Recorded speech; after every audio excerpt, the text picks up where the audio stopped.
Welcome back, everybody. I want to thank you guys for joining us here tonight. Wisconsin Conservative Conversations coming at you live here on this Thursday evening. Hope you guys are enjoying it. It's been beautiful out there. Only in Wisconsin can we have like jacket weather at the beginning of the week, and I'm sweating later toward the end. But it's Wisconsin. It's a state that we know, state we love, and that's what we're doing here.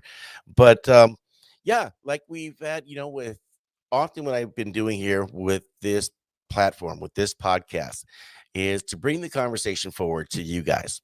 We've had a lot of candidates on here, and we have a lot more coming up here pretty soon. And you've seen folks that like last night we had Nathan Michaels. Big thank you to him. In the past, we've had Jonathan Wickman, we've had Adam Fisher, Orlando Owens as guests.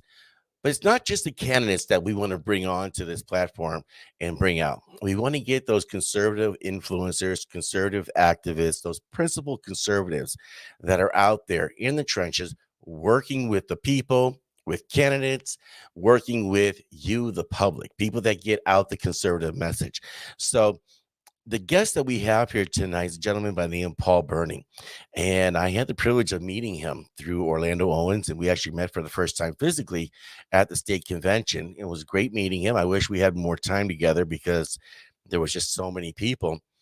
But one of the things I've come to appreciate from Paul is that he's a very straightforward, straight shooter.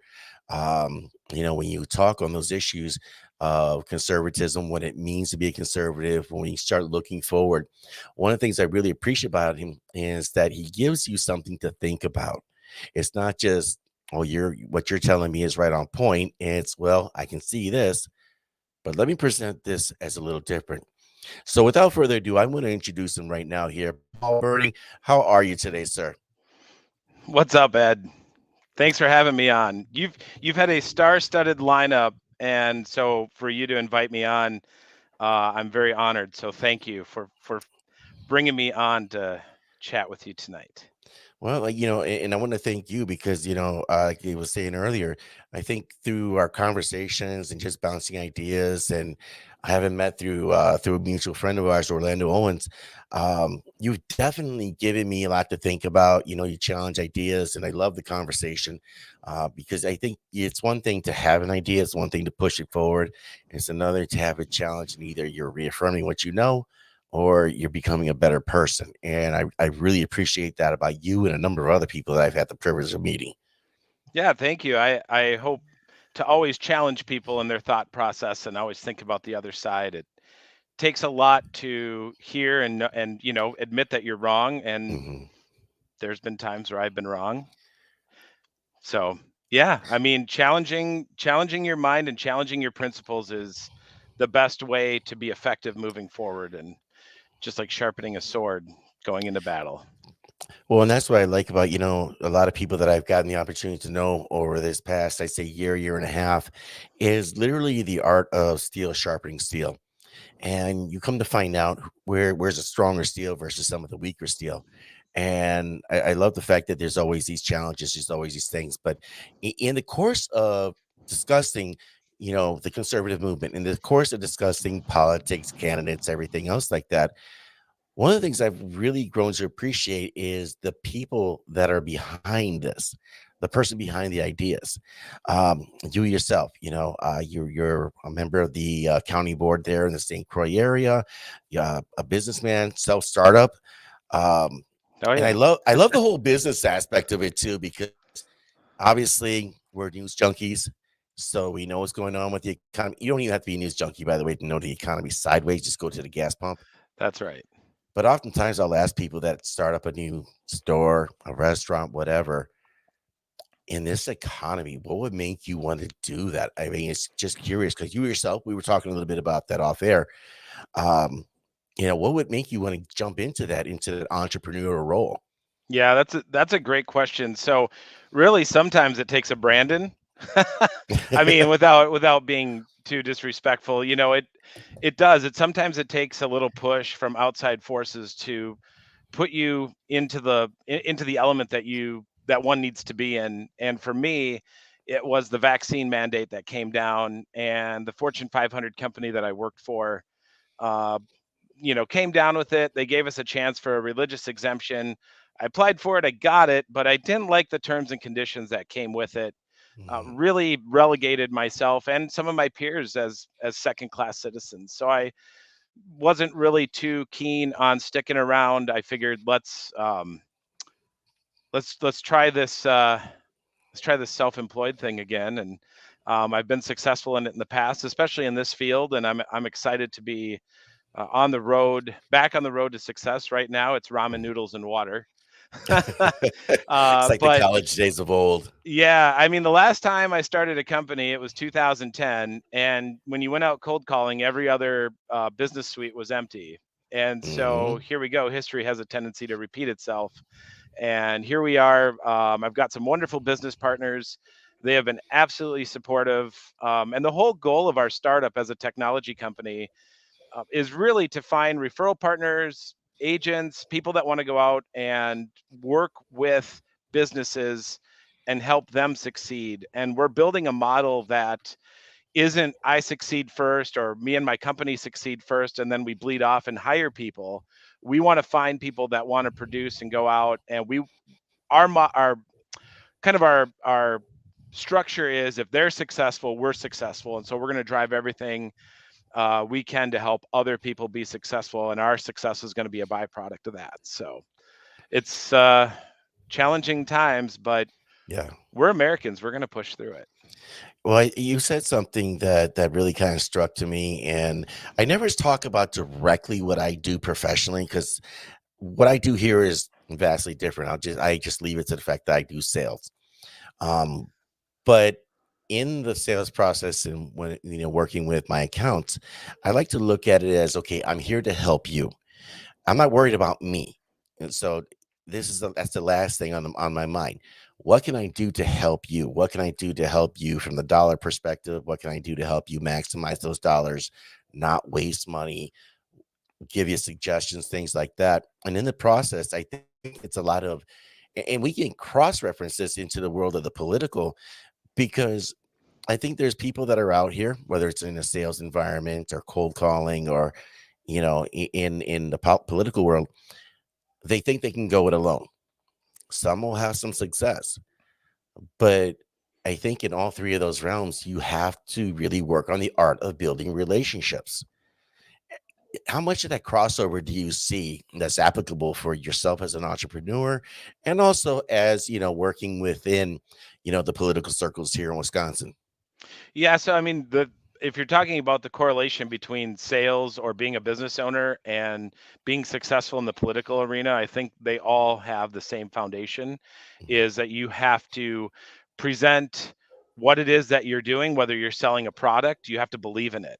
Yeah. And same thing on the political side, if you are espousing a set of ideals, you have to believe in it. Not just believe in it, but you have to live it. Mhm. And so if you do that in both cases, you're going to be successful. And politics is fickle. Um, it's an interesting ride for a lot of different candidates. I mean, in one circumstance or one time frame, you're loved by someone, and the next time frame, you're absolutely the bottom of the barrel for them. And it's Right. you got to develop thick skin on that and stick true to your principles, whether in business or politics, and you're going to be successful in the long run. And the other thing is, I think, if I may,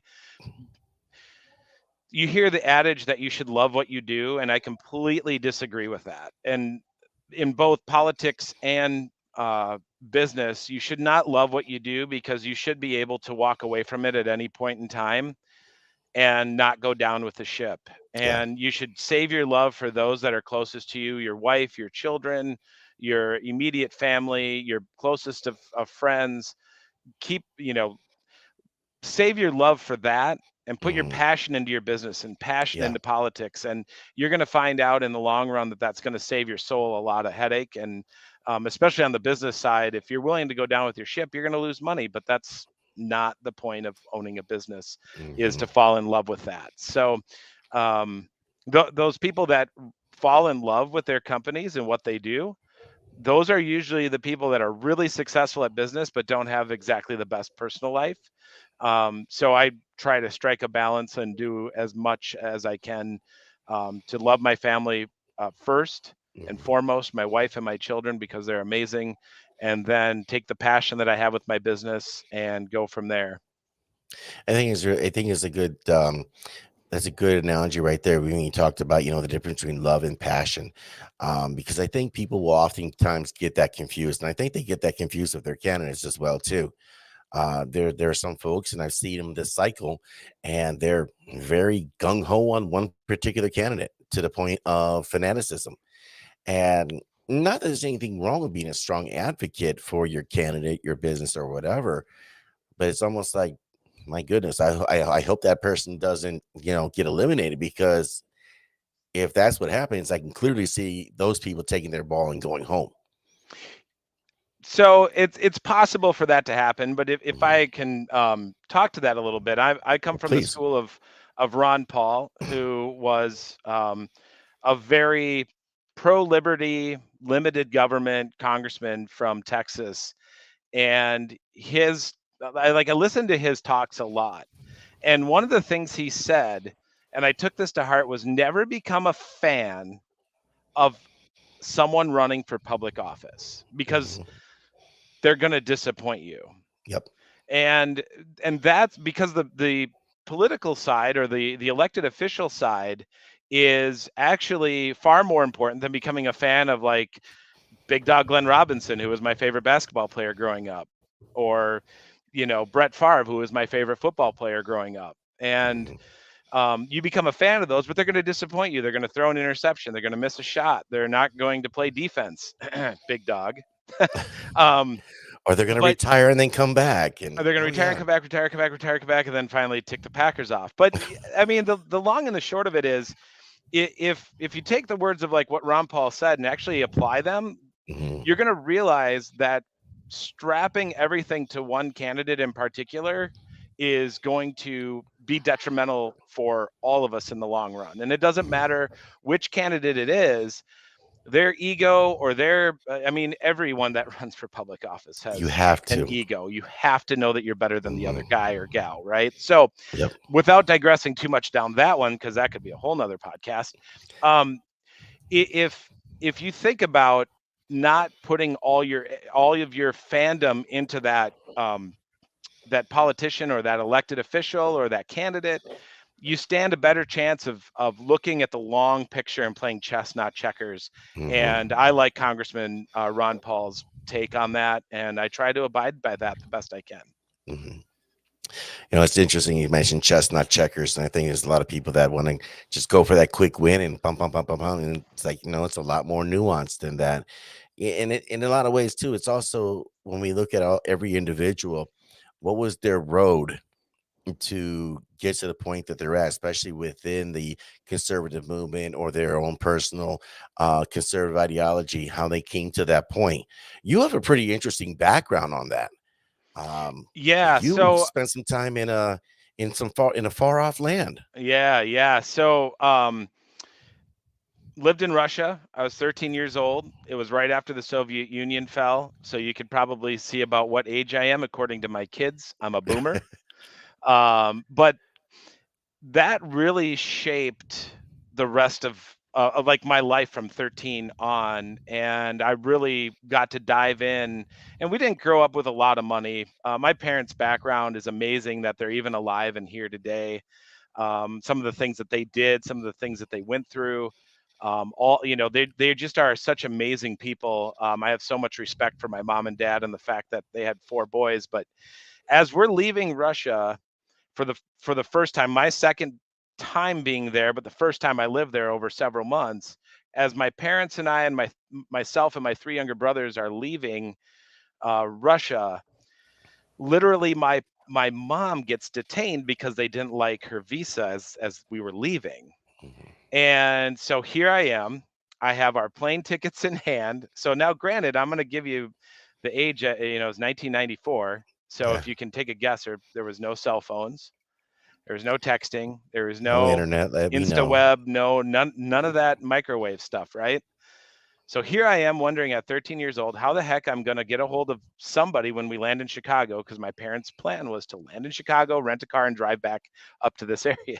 Well, ah, so I'm sitting there for about a half hour waiting to see if my parents are going to be released. And I think, my brothers and I melted some guards' hearts, or some police officers, or whatever they were called at the time, melted their hearts, and they let us go. And my parents and I went on. But I made a promise to myself that day that the experiences that I felt there of a post Soviet Russia, a post communist people trying to find their way and understand the dignity of the individual, I made a commitment to myself that I will never allow my country to become what that was, Right. because for 70 years they were enslaved by communism, by Mhm. socialism, and by this equity, or this attempt at equity on the human spirit.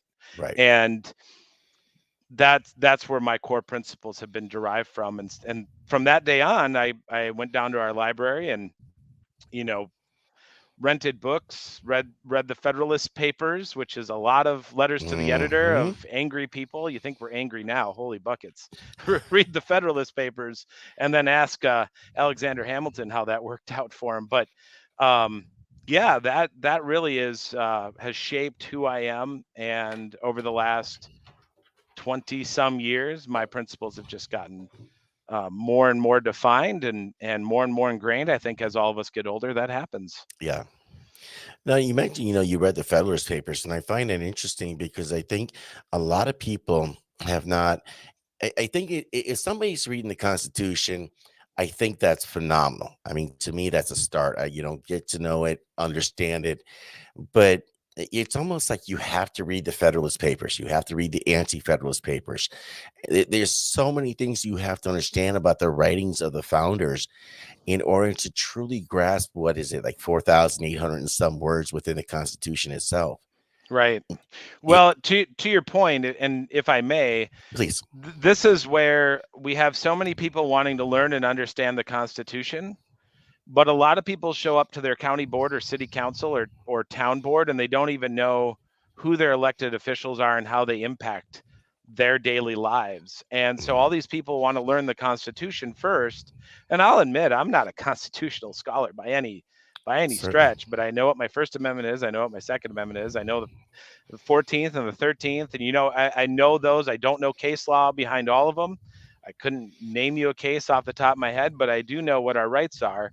But I also understand, generally speaking, for the most part, and I hope so as an elected official, how municipalities, county, and the state to the federal, how that works. And I think that's where a lot of us are missing context and Mhm. understanding how those particular bodies impact us, especially in Wisconsin. We Right. have a lot of Minnesota transplants coming over to Wisconsin, and we accept those refugees all day, the good ones, and we accept the conservative refugees all day to help bring Wisconsin back to sanity. But Right. um, the big thing is understanding how that works, and it's tough to understand that if you don't volunteer in your community and understand what the issues are. If you don't do that, you're going to have a hard time running and winning. And it's important to have that. You mentioned this here, and I think this is so crucial. There's a lot of people that don't know who their representatives are, be it state assembly, state senate, be it congressman, state senator. And it's interesting, or so over the years as I've talked with people, a lot of people are like, well, it doesn't really bother me. It doesn't really affect me. And it's like, do you not understand that all these things, especially on the local level, the impact, and it's almost, and I often refer to it as the NIMBY syndrome, NIMBY, not in my backyard. Their belief is that, well, if it doesn't affect me directly, then why do I care? And I think this sense of apathy, this sense of this normalcy bias that a lot of people have is dangerous. It's dangerous because if you think it's not affecting you now, then you're not paying attention. Yeah, for sure. And we've seen a lot in the last, like, 2 years, especially in the last 2 years. We have literally seen how surrendering our freedoms and the dignity of the individual and the family, and surrendering that to the state over the last 60 years of the Great Society, I mean, life has gotten better, but slowly but surely the state and the perma bureau has gotten bigger. And once they were able, once COVID was unleashed on us, or whatever happened over in China to bring that over here, people pounced on it to seize power, Yes, they and did. the people were really in a bad spot, because we had for years just handed $100 extra a year in property taxes or sales taxes or income taxes to government entities to take care of whoever it is. So the 60 years of windup from the Great Society, it's going to take a long time for our society to unwind that, Hmm. because you can't microwave freedom. No. And if you try to microwave freedom, you're going to end up in tyranny if you're not careful. So that's what we got to be very cognizant of. Freedom is gained back in inches, and Hmm. it didn't. This whole thing didn't happen overnight, where we were in a position where health and human services departments could just shut down counties Right. and cities and states, and we didn't get there overnight. So we're certainly not going to get out of it overnight, but we got to be very cognizant of not microwaving candidates and microwaving freedom. If we try to do Hmm. those two things, we're going to have a lot of bad policy decisions very quickly, and then we're going to get swept up in another election at some point in time. So, Yeah. Well, and that's been a big concern of mine because as we saw in 2020 through the pandemic and the responses that we got, you had a lot of other people, and even now you still have them coming from the right, and they're saying, well, this should never happen again. I agree with you. oh, We need to 100%. enact these laws. You know, okay, well, let's slow down Yep. because I think the last thing we want to do is have right leaning authoritarianism. It's just as bad as left leaning authoritarianism. Yep. Yeah, I think it was in the movie The Patriot, and I don't know if this is an actual quote from a patriot in our history, but I believe it was Mel Gibson's character that said, "Why would I want to trade a tyrant 3,000 miles away for 3,000 tyrants a mile away?" And it was Hmm. like, wow, that was another, like, great Mel Gibson moment, right? Where Right. he uh, brings to light something that allows you to critically think, and that's what you have to do when you're looking at policy, when you're looking at legislation, when you're looking at laws. You can't play chess, or you can't play checkers. You have to play chess, Hmm. and especially in the era that we are in right now, where things could go awry in a quick second. Let's take, for instance, if I may, if I can indulge here on Please. how we've surrendered the family over the last 60 years. Oh, I love this. Families, I love where you're going with this. yeah, I mean, and I don't want to get down on people that are divorced, and I don't want to get down on people that have had kids while not being married. I'm not, please don't take this as judgment, Hmm. but what I'm getting at is we have allowed the state to become the family. We have allowed the state to become God. We have allowed the state to, we're worshiping it now. And every time a crisis happens, it seems to be, what's government going to do? What are our elected officials going to do? What is that, insert whatever bureaucrat, what are they going to do? And surprisingly, not really surprisingly at the time, but if we were to say it now, John F. Kennedy, who was a Democrat, Yeah. came out and he said, ask not what your country can do for you, but ask what you can do for your country. Hmm. And we've had for so long, we have surrendered our willingness to dig into our communities and get involved, so that we can go out on our boat, go camping for the weekend, vacation all over. I mean, insert whatever shiny object was taken away in 2020, and that's why Hmm. people are mad. But the last thing that we need to do, the last thing we should do, is enact a whole bunch of conservative legislation that guts government and leaves big vacuumous holes, without the willingness of we the people, to bear Hmm. responsibility, individual freedom, liberty, and responsibility. We need to bear the responsibility of filling those vacuous holes once that's in place. Otherwise, we're just going to get sucked right back in if we just go right back to seeing a movie, going Yeah. out to dinner, going out on our boat, going to the cabin for the weekend. We got to dig in strong. And you know what? Our generation have kind of relegated to the fact that I'm not going to live a glamorous, easy life that's been afforded to us for the last since World War Hmm. II, basically. I'm not going to be. I This struggle that we're going to have to restore a republic is going to come from our generation Right. in holding the line on spending money and holding the line on making sure our families have the help that they need, albeit drug addiction Hmm. or homelessness or starvation or just being neighborly again. So there's so much that we need to do after November, which I'm confident. I don't want to get cocky, but I'm pretty confident that our brand is going to win because of the consequences of the consequences from the actions of our elected leaders the last 2 years. I think our brand is selling. Now we need to make sure that once the brand is sold, everyone knows what they bought, because it's Hmm. not going to be an easy road. It's going to be a lot of tough conversations and a lot of sacrifice on our part, but that's what we signed up for as Right. conservatives. That's what our brand is. It's not sexy. It's not free. It's not free stuff.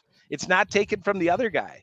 It's taking from yourself. So Right. I'm going to try to live it as much as I can, but you know, I'm only one guy, but I know a lot of good people are stepping up, and there's a lot of good energy, and now is the time for us to help guide that. And I actually gave a pretty good talk on this the other night to a group of folks, and Hmm. I hope it was well received. I don't know if it was or wasn't, but that's how we're going to restore this republic, is that way. Well, and I think you're right. You can be confident but not complacent. And even right now, here we are 2 months before our primary, literally 2 months to the day. And every campaign that's out there needs to be putting in work, needs to be talking to the citizens, to GOP groups, patriot groups, county parties, everything. And then of course, we have to go into the general. We win this thing though. Hey, you get maybe a day or two to kind of sleep it off, relax, let it sit in. But right after that, that's when the work really begins. You're right. Um, and I want to take it a step further. Something you had said, um, about just people just kind of giving ground. I think as conservatives, we are probably one of the most guilty people when it comes to that, because we've acquiesced, school boards. And what happened? You got liberal activists that infiltrated the school systems from from primary all the way up through the collegiate. And now we have the mess that we have to deal with here. We acquiesce the cities. You're probably never going to see a Republican win the mayorship of Milwaukee for what, another 2, 3 generations, maybe. We Hey, keep Scott giving Walker ground. was the county executive of Milwaukee County, He and he won certainly with was. 54% of the vote, and then He, he won again with, I want to say, 57% of the vote or something yeah, like that. So, I mean, it's possible, but it all boils down to it selling was a your different brand. world. Yes, well, but also selling your brand, Hmm. and our brand again isn't sexy, but it's the one that creates the most success long term. Certainly. How Yeah. do we change that though? And because I've often said, one of the things conservatives lack is, to use your word, that sexy appeal, that appeal that we're not just, some square sitting here telling you, you young bucks, get off my lawn. Nothing like that. You're right. How do we change that up? Because if you look at what the Democrats have, what liberals have, they got their little pop star AOC out there. They can get a celebrity or two out there. Um, how do we change that? Well, first of all, we have a pretty good rock star celebrity in Sean Duffy in Wisconsin, and I happen to think, we always joke and say he was the best looking congressman um, in the United States, and but he really is a rock star, and a rock star for Hmm. conservative values. So we have that firepower. I mean, Ron DeSantis, good looking dude. Christy Yep. Noem, good looking lady. And if I may do a shameless plug for Rebecca Clayfish, By all pretty means. good looking candidate for governor. I mean, but it boils down to really having the conservative ideals and being able to package those ideals that are presentable to the people, and the people got to be willing to accept it. So you can only force feed freedom and liberty to people for so long until it's taken away, and then all of a sudden it's like, holy crap, what just happened? So I think it's ripe. Our message needs to be the right message, and it needs to be like, look, hey, we're going to restore individual freedom. We're going to restore individual liberty. We're going to restore the dignity of the individual, Mhm. but it's going to take work on everyone's part. Everybody. And for those of us that are going to put the work in, yourself, I know Orlando Owens. Now there is an excellent Constantly working. example. I Mhm. mean, of a hardworking, exciting candidate who is going to bring an appeal to this party just based on his love for this country. I Yep. mean, that's contagious. I mean, look at Mhm. look at convention. He is the only candidate going up Statewide against a candidate. statewide candidate as an incumbent that received the endorsement in a no Yep. endorsement year. So Yep. pretty awesome stuff. I'm excited to watch him, but it's all in how we're packaging our brand. And if I may just go a little bit more Please. granular with Orlando and his approach, and I absolutely love what his message was at convention. It's not just Republicans, it's not just patriots, it's not just um, people, it's not just individuals. He wants everybody's endorsement. Mhm. He wants everybody's vote.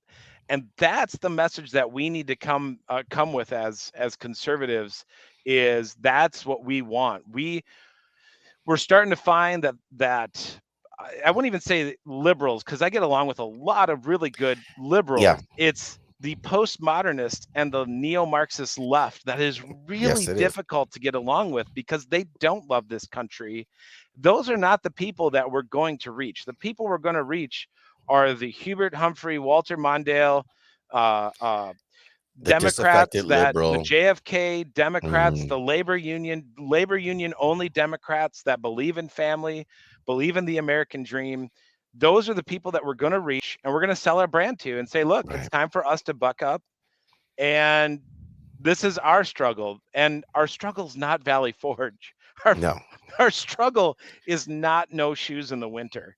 Our struggle is going to be, well, maybe I can't go to the cabin this weekend because I'm going to give a little bit of myself to a community cause. I'm going to raise Mhm. money for law enforcement. I'm going to raise money for our local shelter. For we have a charity here locally that I don't golf in the tournament. I sit at a hole now and tell everyone that they need to give me money, and it's for the kids. And I think we have it's a lot of fun. But Yeah. um, those are the things um, that are going to change this country, because years ago, our libraries and our buildings, our nonprofit organizations were built actually by private money. Carnegie, Mhm. like our library in Hudson, our original library that was built was a Carnegie library.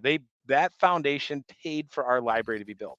Now we're wondering, if we do something with the library, do we have to bond for it through our municipalities that are part of it? I mean, like, it's like sitting here going, what the heck is going on here? And it Right. all has to do with the slow erosion away from the private sector Mhm. and everything going to government over the last 60 years since Lyndon Johnson and the Great Society. Right. But I hope that answered your question on that. Oh no, for sure. And it's interesting because I'd love to go much deeper into this whole what happened over the last 60, 70 years, because I think there's been just that erosion, that idea that the state becomes your mother, your father, the breakdown of the nuclear family. We can go into the whole welfare system. I mean, there's so much to unpack in that. And I do believe that is a lot of that over that period of time is why we're in the situation we're in here today. Um, but as I think more on this, and especially the last 2 years, there's been, as a country, we are bifurcated, and I don't know if there's any healing to this. But here in Wisconsin, I think we're just as split. One of the things I've observed over the last 2.5 years is that there's a group of people that are like, you know what, freedom's dangerous, and you know what, I'm gonna ride this thing until I die, and I'm gonna do what I got to do, and I'm gonna put in the work, and I'm gonna go out there, whether you're, you know, stumping for somebody on the campaign trail or you're just going to work. But then there's another group of people that are totally okay with somebody else making decisions for them, telling them what to do. You're essential, not essential. Don't go Oof. here, go there. Let's not talk about those terms. I know, but how do you reach to those people and sell that idea of personal responsibility, civic responsibility? Because I do think that over these last 3 or 4 decades in particular, we have really gone away from that idea of civic responsibility and the duty that we have as citizens within this great republic of ours. Yeah, I don't know if by any chance that we're gonna be able to sell those people. I don't. I There's always gonna be that group. I feel like we're not gonna sell those people. It's the folks that we need, that just our moderates, our independents, Mhm. our free thinkers. I mean, those are our people that we need to reach for sure. And I think that's where we craft our message, and that's who we reach, because you're always going to have the Jesus said the poor will always be amongst you, Mhm. and we will need to take care of them, and we'll need to help them, and we'll need to give them a hand up instead of a handout, and help them become free and independent. Yes. But there's always going to be somebody that's going to need your help, and coming out of a bad place, or they made a bad decision, or I mean Mhm. there's so that's where it goes back to, is the state going to do it, or are we going to do it? Right. And we have to make up our minds, because if we go through with this and we win in November, which I'm confident we're going to have Mhm. Rebecca Clayfish as our governor elect on November Hey, 10th. Um, November 10th. and amongst all the other constitutional offices, I think we can sweep it. Mm. We got to know what we're in for, and we got to be prepared. So be ready, because if you're going to go see a movie, go see Top Gun. Volunteer. Well, volunteer, but go see Top Gun, and then go see it again, and then go see it in IMAX, because it is truly an American masterpiece. So anyway, um, yeah, I think we're gonna have to buckle up for the long run, and just tell ourselves that it's okay if I don't retire early, and it's gonna be okay um, if I don't get to sit out on my boat for the rest of my life when I do retire. If it means I'm gonna fight for this republic until the day I die, and I don't ever see myself stopping on the grind to restore this republic. And I've said this to many people. If it means that I'm dying of a painful, ravaging, horrible disease over the course of 3 years, and you said you can have you can be free of that disease but have to live under semi-socialism or socialism, or you take that disease and your kids are going to live in a free and independent state where the dignity of the individual prevails, I'm going to take that ravaging disease and grit my teeth and not take pain Mhm. pills. And I want my kids to be free. I want my grandkids to be free. And if it means that I have to buckle down or you have to buckle down, I mean, the choice is yours. That's what we love about our brand. We're not trying to push our choice on anyone. Right. Um, but you make the choice. You control your destiny. You Mhm. control your life. And that's what we love. Success is all in your hands. One of my favorite movies that I've ever saw was, I don't know if you ever saw it, late 90s Fight Club, Brad Oh, Pitt, don't Edward even talk Norton. about it. It's great, one of the greatest movies ever made, right That's next to rule number Princess Bride. one. But oh, exactly. But something that he said, that Tyler Durden has said to Edward Norton's character was, "You determine your level of involvement." And as we think about this in the context of what we're doing here today, I'm perfectly content with the idea that I'm planting seeds with other people for a tree that I'm not going to be able to enjoy that shade from, that I'm putting in the work and the land around there to make it better for my kids. I have 3 biological kids of my own. My wife has, 2 kids from her first marriage.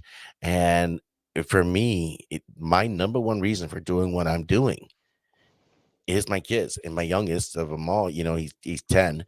And I want him to live in a free society. I want him to know what it means to have, civic, patriotic duty, responsibility, and the benefit that comes from being a free man in a free society.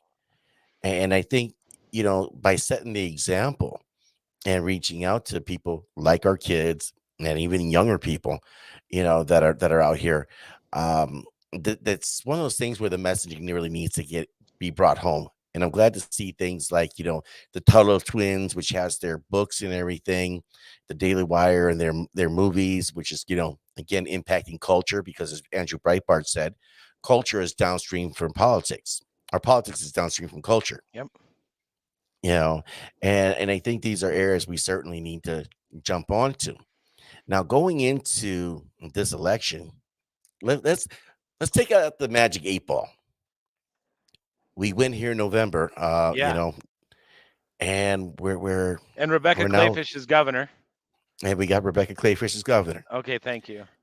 And what does this red wave look like? What does that work look like going forward to try to rebuild Wisconsin? Yeah, Not that's build a back and better, well, but no, rebuild. no, you're yes, please don't use that term. Because we certainly are not building back better right now. I don't know Nope. what's going on. It's a mystery, but so let's look at a November win.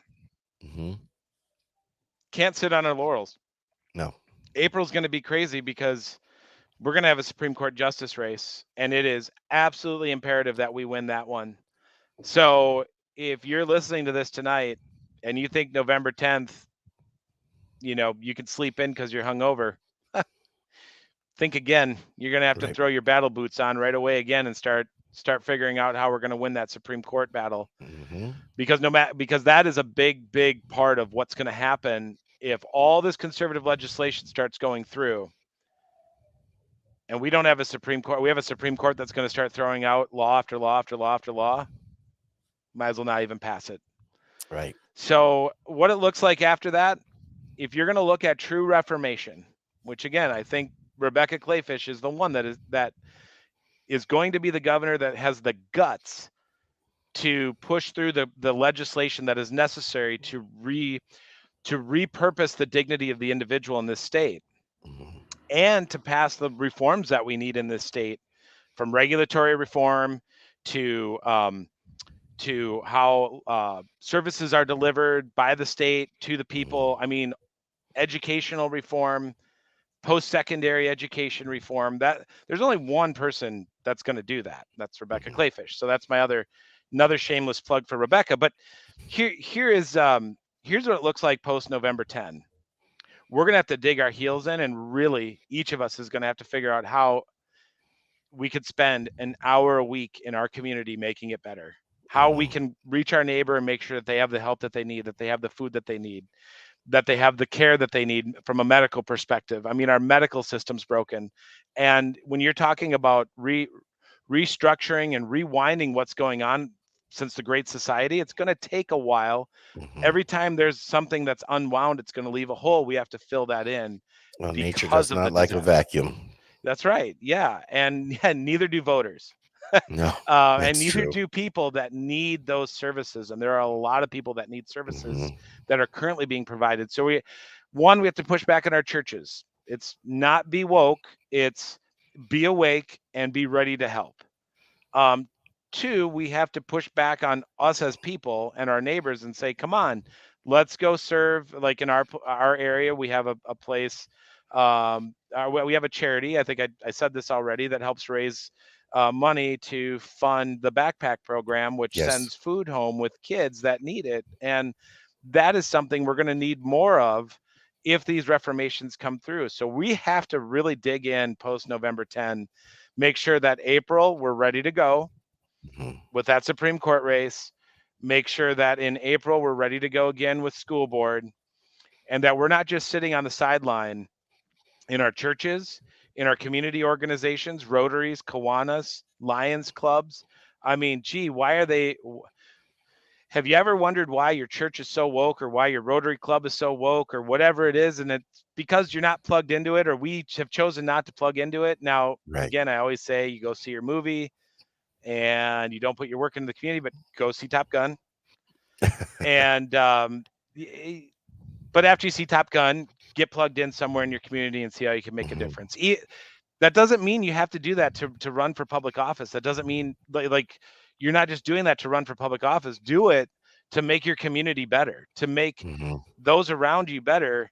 And when I hate to quote Senator Paul Wellstone from Minnesota, but I mean, there's an element of truth to this. Right. When we all do better, we all do better.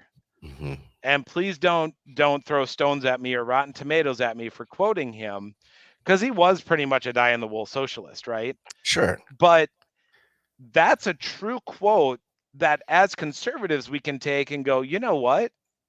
He's right. Now, what are the means in which we want to get there and make a better America and a better Wisconsin and in my case, a better St. Croix County? Right. And we have to look at that and go, my perspective is individual freedom, liberty, and responsibility, the dignity of the individual. Mhm. If we achieve that in that manner, it's far more satisfying than taking from someone and just giving it to someone else. And so those are the two schools of thought to reach that particular point. But Well, I don't think it has to be, and that's where I think there are people on, and I hate it when people say, well, it's on both sides of the aisle. It's like, no, for the most part, it's not. But I do see people on both the left and the right look at it as a zero-sum game. And one of the things I'd like to see really change within the conservative movement is how do we make this a win-win situation for everybody involved? And that, if that means getting involved in your community, getting involved in your state, doing something to make the world a better place, make the state a better place. Because if what you're talking about here, the work begins November 10th or after inauguration, beginning of January. begins right now. Well, should have began like last year. 10 years ago, 20 years Right. ago. I mean, and oh, did I lose you? Nope, still here. Oh, okay, good. I'm just frozen with my mouth open on my screen. But it really, there's no chastisement, there's no judgment for anyone that hasn't been involved, because there was a time where I wasn't involved, and there was a time Right. where I was angry at the Republican Party, and there was a time where I was angry at conservatives saying you don't do enough, and Mhm, now I've come around to realize that I got to control the 2 square feet that surround my body mhm. and make sure that I'm doing the right things. And I'm not perfect. I don't always handle myself the right way. I mean, I'm loud, I'm brash, I can be obnoxious at times. And Sound like hey, let's somebody I'd face like it. to have a drink with. Yeah, Yeah, well, oh we boy, can do buckle that. up. We can do that. But yeah, I think November 10 now, whatever you want to say, the work needs to begin now to heal this Mhm. nation. And we're going to reach those people that are angry by being kind and gentle. And the people that are absolutely evil that are just screaming at you, you're never going to reach them. Right. You may not reach them. I may not reach them, but somebody at some point in time may be able to reach them. Mhm. So yeah, and I'll say this: I want to give a shout out to Pastor Kevin Humphrey from Abundant Life Church in River Falls. So we started attending that church about a year and a half ago, and we had attended church throughout our whole life. And I think the last year and a half, actually the last 2 years, we made it like when you couldn't go to church. Come on, when you couldn't go to church, it's like, hey, I was taken away. Now all of a sudden you appreciate it a lot more. Mhm. And this last Sunday, and Ed, actually, you and I have had this discussion. So Pastor Kevin just reaffirmed this, and he actually really brought the thunder on this particular subject, was not to talk like the world does as a Christian. And so I have it in my calendar now. I want to give a shout out to Pastor Kevin for bringing this up. Um, don't talk like the world does. So I have as a reminder, as a task every day in my calendar. I have it for the next 10 years because it's going to take a long time to unwind this potty mouth, Oh is yeah. not to swear. And you and I have talked about that. Oh So man, I'm doing I my love best. I love swearing, and it is ridiculously hard because when I do this particular platform here, I try to Yes. eliminate swearing altogether. The Tuesday night one, that's different. But Yeah. yeah, that is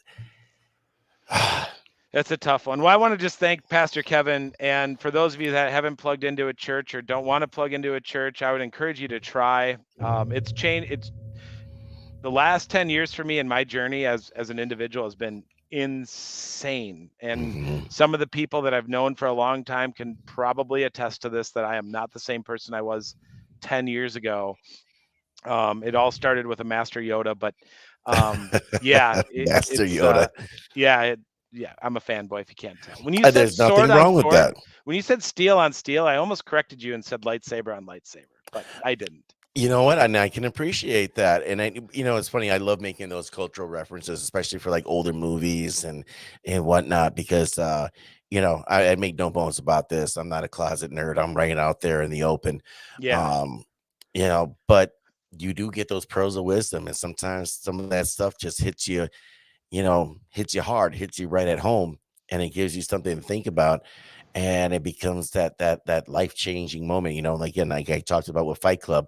I was going through a real bad time about 12, 13 years ago, and went through a divorce and the whole bit. And it was funny because I'd seen Fight Club before, but then I'm watching it again, and all of a sudden that phrase, "It's not until you lose everything that you're truly free to do anything." Yep. And it was watching it that one time was just life changing at that moment for me. And no, I appreciate your nerddom. It's all good. Yeah, well, I'm one of the weird ones that's actually a star. I'm actually a Trekkie, or a Trekker is the proper term. Don't insult us. And I'm also a fanboy. So I'm one of those weird ones that like Star Wars and Star Trek. I could sit down and watch any of them. Star Trek 2: The Wrath of Khan is my favorite movie of all time, by the way. Yeah, And but anyway, it's kind of like the Christian that also practices Buddhism. Those are pretty rare. That's what a Star Wars and Star Trek fan at the same time are. certainly. So, So, but yeah. making these cultural references that we're doing here. Again, we talked about other people that were, creating culture on a larger scale in different places. But here in Wisconsin, what can we do as conservatives to impact, to change, to influence culture within our state? I think it's one thing to go on to go up to a podium and give your rah rah speech and everything, but you're essentially preaching to the choir. What can we do to not shove it down anybody's throat or put it right there in their face, but through culture? Yeah, I think it's just living your life as an example as best you can out in the community. Mhm. When I ran for the county board in 2020, I in 2018 I lost a city council race, and I really made it partisan. And I also had there was a big issue that was controversial. I was on the right side of it at the wrong time. Oh yeah, And the guy that ended up beating me ended up making the same decision I would have on the same issue that he campaigned against me on and said he wasn't going to do. So it's like super funny. And actually, him and I are get along very well, even though we're on opposite sides of the political certainly. spectrum. But in 2020, I really took a look at. I didn't want to run for the county board, but it it got laid on my heart right at the end of December. I'm like, I think I need to do this. There's no opponent to the person that's running. I think I could do a better job than he could. There's Hmm. that ego coming into play. Certainly. And so I went out and I got, whatever it was, 50, 60, 70, 80 signatures in a couple of days, and got on the ballot and really approached it from the position of not partisan, not just being elected, but serving. So I had my 5 or 6 key issues as to why I ran.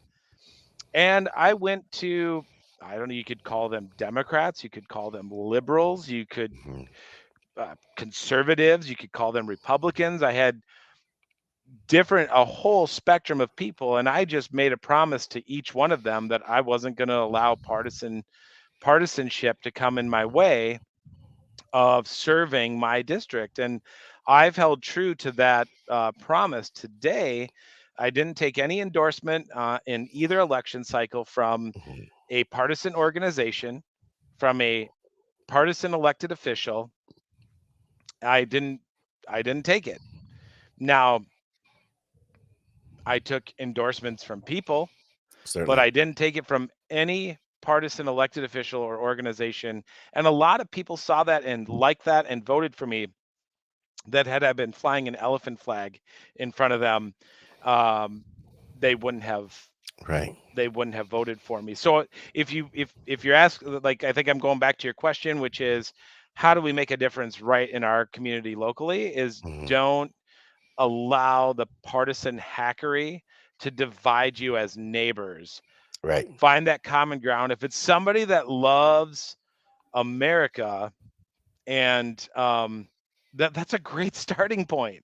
Yeah. Because if it's somebody that doesn't love America, that's not a great starting point. You're not going to change their heart or mind. So, and that's the other thing. Either you're winning elections or you're changing hearts and minds. You can't Hmm. really do both. AFP, NRA, Wisconsin Right to Life, MoveOn.org, um, name another one.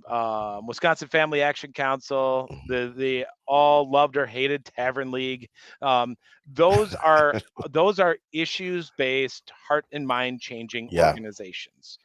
As an elected official, you got to remember that you are out there interviewing for a job Hmm. with your principles. This is my resume. Right. This is my this is what I have done. This is what my principles are.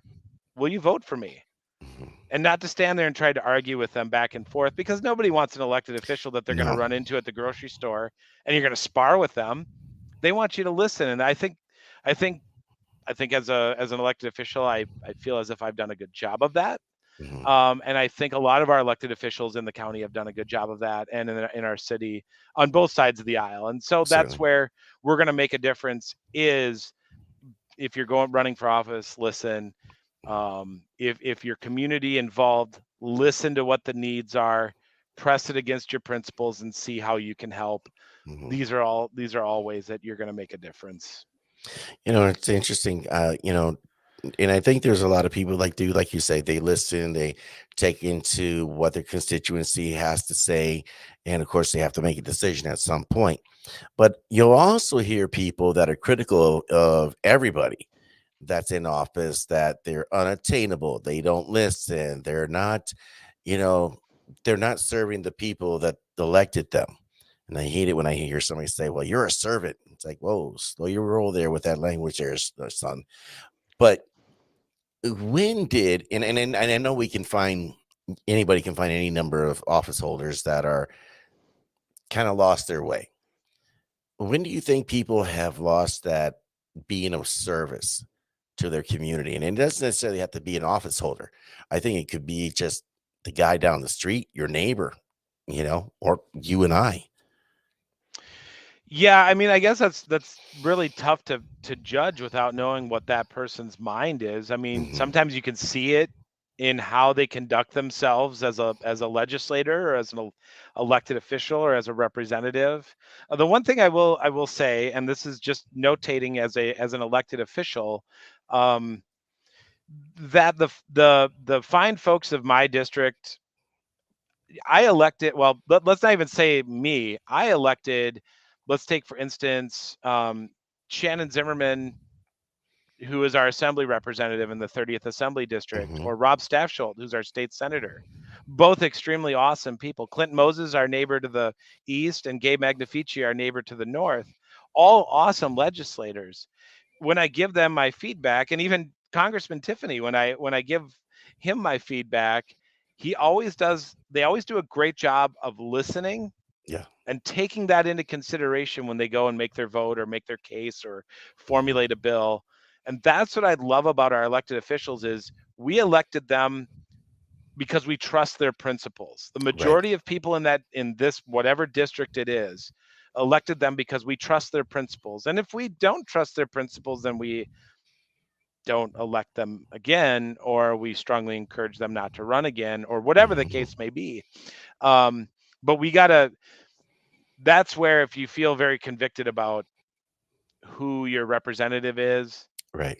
you know, gear up and get ready and take those issues on and try to find a way to help through one of the organizations that do change hearts and minds. Right. Well, So I think it's really important that, people have to understand. I think there's generally speaking, there's two overreaching ways of looking at how one would legislate or how one holds an office. One being, here are my principles: 1, 2, 3, 4, 5. This is what I believe in.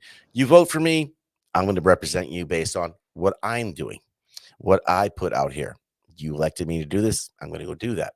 The other school of thought is, well, I'm going to go listen to everybody on every issue, hold town hall meetings, done enough hours in a day. I don't know how I'd pull that off, but and I think the reality of it, it really has to be somewhere in between. It is more, I think, the idea of, listen, I'd love to go get you guys filled in on everything, but again, there's not enough hours in the day, and you guys voted for me. I asked you to trust me. Here I am. Allow Yeah. me to serve you in this capacity. Yeah, and there is something to be said about holding your elected officials accountable. There's no Mhm. doubt. They have public comment for a reason. There's email and phone numbers to contact people for a reason. But I'll give you a for instance. I sat down with a gentleman who is considering running for St. Croix County Board, and Yes. the first question I ask is, "Why are you running?" Well, so and so is no good at that. I don't like what they're doing. Okay, well, that doesn't get me excited, right? Mhm. The next question I had was, what is it? What is it that you go to when you're making a decision on a vote? And the answer was the people. And I said, that's a great answer. But what happens when 22 of one side, conservative or liberal, let's just use Mhm. 22 conservatives let's use 22 liberals email you, call you, or write you to say to do one thing, and 16 conservatives call, email, or write you to do another thing. Now what dilemma are you in if that's how you're running on? If Right. that's the foundational principle on how you make a decision to vote, you're going to be in trouble every time. But Right. if you approach it from the stance of, these are my principles, and my principles happen to be um, individual freedom, liberty, responsibility, our Constitution, the Bill of Rights, and the amendments therein.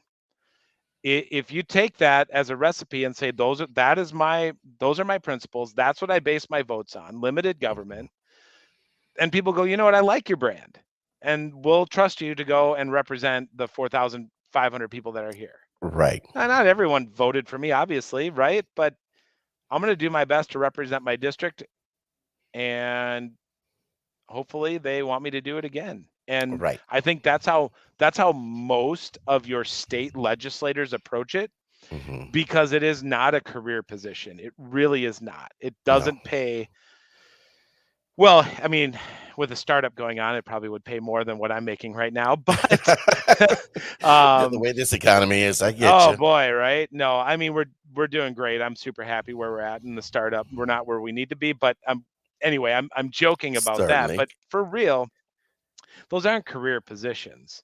And most of the people that I know that are in those positions have their heart in the right place. Are there Mhm. a few that aren't in the right place? Of course there are. There's Right. humans everywhere that suck. But for the most part, we got some pretty good ones in Wisconsin. Yeah. And I happen to think we have some pretty good ones in St. Croix County right now. So, I'll tell you, I've had the opportunity and the privilege to speak to a number of people that are either in office or attempting to run for an office, and I think a lot of these folks, they got their heart in the right place, and I think it really says something for people like yourselves and other folks to put yourself out there into that public forum. I mean, I'm just a random dude here on the internet, just giving my opinion, asking questions, having a conversation. It's really nothing special about what I do, and I'm just lucky that people like to talk to me. yeah, But yeah. you really put yourself out there. You put your families on hold, your time on hold, in some cases, careers on hold, and it's tough. It's tough from what I'm seeing, and the amount of, especially if you're doing a statewide campaign, the road time and everything else. I mean, it's Herculean, and I don't care if it's on a county level or state. It does say something about the content of the character of what we have here in Wisconsin, and I really really appreciate yourself and everyone else that's given the opportunity to have these conversations. Well, if I can embellish on that also, Yeah, um, take a embellish look away. at take a look at a candidate that you're supporting, If that candidate is upset that they're losing or going to lose, Hmm. and they project that onto people, Yeah. and the supporters that they have are in a position where they find themselves wanting to take their football and go home, Hmm. that's not the right candidate at all. Right. Like, that person should not be running for public office, because at the end of the day, this is all about getting a good governor, good attorney general, Hmm. good legislators into Madison and DC, and taking the steps to those bold reforms. And Yeah. that frankly is why, and this isn't saying I'm not going to rip on any other gubernatorial candidates on this podcast, but I'm just going to sit here really quick and just give you the reasons why I think Rebecca Clayfish is the right person to Hmm. lead this state. Now, you can say all you want about the legislature not acting or not doing things in a particular way that you like them, but you have to remember this really quick. I'm going to sidebar for 1 second, and I'm going to Please. come right back to why Rebecca is the right executive to lead this state. If you look at the 99 legislators, 99 egos, 99 people who all have the right ideas, and 33 senators who are all the best and are there for 4 years and don't have to quickly enact everything, they can only do so much as representatives. Right. That is why it's important to have an executive that is strong, that is willing to stand tall, that is willing to do the right thing and sign the tough legislation into place. Now, I think Rebecca is the right choice without a shadow of a doubt. And the reason I say that is because she has seen the tough times. She was okay, so 2008, Ron Paul comes into the picture, Tea Party movement, individual Hmm. freedom and liberty. I mean, that was the movement. I mean, you had all sorts of big name conservatives that were out there pushing limited government, taxed enough already. Rebecca Clayfish was right there in the middle of everything. Hmm. 2008. She's a middle class mom. Her and her husband are not uber wealthy by any stretch of the imagination. They're successful small business owners. I'm sure they've had success, but I can tell you they're not billionaires or multi millionaires. Correct. So they sit there and they coupon. They clip coupons just like us. They see what's going on in the public school systems just like us. And so that real life experience and being right side by side with us, I think that's one of the key things that separates Rebecca from the other candidates in this race. Hmm. Um, the other thing is, looking at it from a perspective of being forged in the fire. Yeah. I mean, she has a 5-way primary. She wins cancer, survives cancer, wins an election, Hmm. going through treatment, now has to survive a recall. And all in that time, she's standing tall. She could have quit. She could have Right. left. She could have been done. She chose to stick with it. Threats, mobs, riots, Capitol being occupied, bullets sprinkled everywhere. Threat. I mean, I don't know. I mean, I have the utmost respect. I've seen a just a sliver of what her and other people like, representative from our area, Dean Knutson, what he went Hmm. through, and Leah Vukmir and some of the other people, when they were Oh, the pushing through those insanity bold. was crazy Yeah, because they're handcuffing themselves to the rotunda and they're just yelling at everybody. I mean, it was absolutely absurd. But yeah. yeah, yeah. I think so. And so this is where we need to. We're going to need somebody bold again to unwind everything that has gone awry in the last 2 years. Hmm. Um, Rebecca also has been the one that's been out there in the front pushing for candidates to run. We had Yep. 92 of 99 assembly districts had a candidate in it for the Republican Party for the first time ever in its history. And a lot of that is a thank you to Rebecca Clayfish out recruiting and working. So And just if I because she recall wasn't right, on, too, what's that? she was working with Ron Johnson in that one too, because I know that's something he has spoken about, and I know she has spoken on that Sure. because that was something where you need to have those powerful personalities to really kind of drum it up and get that message out there because we can't have races where there's a Democrat running unopposed. That Well, just cannot happen going forward. And here's the there's two last points I want to make for Rebecca, Please because do. my aunt and I have always talked about her running for governor. We, no offense to Governor Walker, we thought he was great, but we're like, we could use Rebecca Clayfish in 2018, but Governor Walker Mhm. decided to run again, and we know the history of that. Right. But we've been really waiting for Rebecca to run, my aunt and I, and only because she met her at Badger Girl State years and years ago and just fell in love with Rebecca and thought she was the bee's knees and all that. But here's what Rebecca has done. Rebecca was not out grabbing bullhorns and screaming at people and telling people what was wrong with the world Hmm. and what other people needed to do. She never did that Right. over the last 2 years.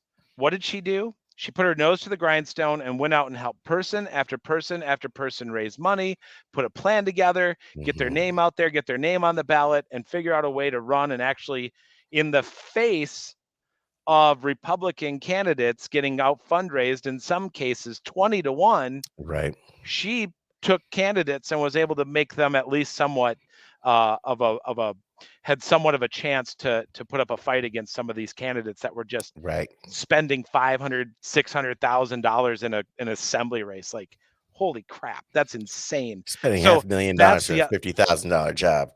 yeah, right. Well, I mean, there you go out and you get donations for that, But right? yeah, So but you get the point though. I mean, it is kind of crazy when you look at some of the money that's being thrown around out there for some of these jobs, and it's like, wow. I mean, there's one kid I know on the Democrat side. I think she's got something like 250K, um, and she's running for treasurer, and you're looking at like the job only pays 70, and you're a doctor. yeah, Why? right. Yeah, it you know what though, and in some cases they believe they're right and they're righteous and Hmm. their righteous beliefs of what who they are and what they are and what their core beliefs Certainly. are. So they're willing to give that money up. And hey, I admired that piece of it, but the socialism part and the I'm just not a fan of, right? So, Yep. but back, if I may, because this is a Please. shameless plug for Rebecca. But so while others were out on bullhorns telling other people to get mad and telling other people who they should be mad at, and then embellishing maybe beyond what the actual truth is, right? On that, Rebecca was out just putting her nose to the grindstone. My last point with Rebecca, and the reason why she is the best candidate and the best person to lead this state as the top CEO, the executive, she wants the job. Of the four major candidates that are on the ticket right now, she has wanted the job for a long time, and she has been building a foundation, and she has the grassroots support. And she's got people like myself who are leaders in our, well, at least I think I'm a leader in my community. I like to think that I am at times, but um, the respect that we have for her, it is endless because of her willingness to put herself out there, not as an uber billionaire millionaire, like just as a mom who's quite frankly angry about everything that's going on and is willing to make it so that her kids have a great place to live, work, raise a family, and retire. So that's my little Still have internet. All right, shameless there we plug. go. There we go. We lost signal. I don't know what happened here, but you froze up. My image dropped off. Now we're back up here. Where did you Sorry lose me? about Because that. I was on a roll. You were doing that last shameless plug. Yeah. So the reason, I choose Rebecca is because she wants the job. Mhm. So I don't know how much I said, how much people got on that, but she actually has worked hard, not just on the bullhorn, not, telling people why they shouldn't like someone and why someone hasn't done the right thing or why someone needs to do something or why they should be angry. She's been out there actually working hard to make a fundamental difference in. Oh, thank you, Stephanie. Okay, Stephanie Stephanie said got she heard everything. All everything. All right. right, good. I don't Good need to deal. preach again. Whew. I thought I did a good sermon there, Ed. So if you missed I'm it, over catch the replay. I'm over here like so it froze up over here and then my side of the screen kind of blacked out. I'm like, "Wait a minute. I still have internet. I'm still going. I know Obama's he's on a watching us, just so roll." you know. What's that? Obama's watching us, so just I take it easy. Hey, by the I way, I really I kind of quick, figured my and NSA handler was watching too, so I'm in there's that too. I'm in base forward, so the last bastion of freedom. You see, we got our flag and our Fire Tony Evers, Rebecca 2022, Yep. right at the very bottom there. So, but I also have, yeah, Stephanie said Facebook is watching me. So right here, we got my America shirt. So it's about that time where I have to go to Kohl's and Walmart and replenish my wardrobe. So it's a wonderful wardrobe of all America all the time. And now I'm joking. I have probably 6 or 7 something to do with America shirt, but Yeah, it'll I I'll got have I to get guess a couple more of them for this year. yeah, I got a whole drawer full of them, and it's like, yeah, when are you gonna grow out of that? Never. Yep. Nope. Never. Not gonna happen. But all right, we're gonna wrap it up here. Normally I try to keep these to about an hour, but you were kind of going on a couple different things, and I really wanted to kind of delve into a lot of that. And I think we could easily do this show for another 2, 3 hours if we really wanted to, just because there's so much content to unpack here. And I think what we want to do, hopefully relatively soon, is I'd love to get like you on, Stephanie, Orlando, and maybe a couple other people, and just kind of roundtable discussion. Just, you know, we all live in different parts of the state, but the beauty of that is that each part of the state has a unique flavor, a unique culture, The interweb and the interweb, exactly. bring us together. It brings us together like a family, and we can do it without being haters. That's the best part about it. But I want to let you have the last comment here before I close her out. And yeah, just kind of if you can go ahead and give some words here, and I'm gonna drop myself off the screen for a moment. Yeah, totally. And Ed, thank you so much for having me on. I really appreciate it. My dad always told me I had a face for radio and a voice for newspapers. So it was nice to join you tonight. I'm totally joking. My dad never said that. But no, if there's one thing we can take away from tonight is that you can't microwave freedom and you can't microwave being in elected office. It has to come from a genuine point of view, a genuine sense of direction of where you feel like you need to be at. And if you try to microwave food, if you microwave food, it makes it not super great, right? But at the end of the day, we really need to gain our freedom, our individualism back one at a time, instill it in our kids, make sure our children understand why we hold these beliefs, not just that we have these beliefs. If we do that, we're going to create a way better breed of American in the long run, and we're going to look at this, look back in 30 years and say, you know what, that was a trying time. It was tough, but it was all worth it because we're Americans. And so I'll leave you with that tonight. Thank you all so much. And Ed, thank you for having me on. God bless the great state of Wisconsin and these United States. No, thank you, Paul. I really enjoyed the conversation. And anytime you want to come back on, like I said, if we get a roundtable thing going on, let's do that. Online pints and politics. Oh man, and I'll have my bubbly with me, There you go. and maybe some decaffeinated coffee. If it's at this time of the night. That is a beautiful mug, by the way. I mean, it was a quick little show, but that was a beautiful mug. Left us Ghosty tears. Top Gun, volunteer, Fire Tony Evers, Rebecca 2022. Outstanding. Thank you again, Paul. Appreciate your time. Have a great night, sir. Thank you for having me on. All right, guys. That was Paul Berning here. He's out of St. Croix County. He's on the county board there. So a lot of stuff to unpack here, but really at the end of the day, what it all boils down to is that we've got to get back to that sense of pride in being Americans, pride in being Wisconsinites, and understanding the responsibility that comes along with it. And being responsible doesn't necessarily mean that it's all gloom and doom or that it's all negativity, but to be an informed populace, to be an informed person, makes us a better citizen. Because whether we want to acknowledge this or not, at the end of the day, we're the last bastion, the last stop, the vanguard of our freedoms, our liberties, and the rights that have been recognized by our Constitution, not given to us by the Constitution, but recognized. So, just something to think about. I want to thank you guys for joining in here tonight. Everybody in the chat room, Paul Berning, our special guest. And we'll be back here next Tuesday night for the Caramel Conservative Podcast. We'll be back on live at 8 o'clock. We may have a couple other shows here this weekend. We'll see what happens. Those will be just kind of popping up, spur of the moment type things. And of course, next week, we got some more guests coming up. I got some big names. I'm not going to say anything just yet, but I'm in talks. So we'll see what happens. Good night. God bless you. God bless the great state of Wisconsin, and God bless America. I'm out.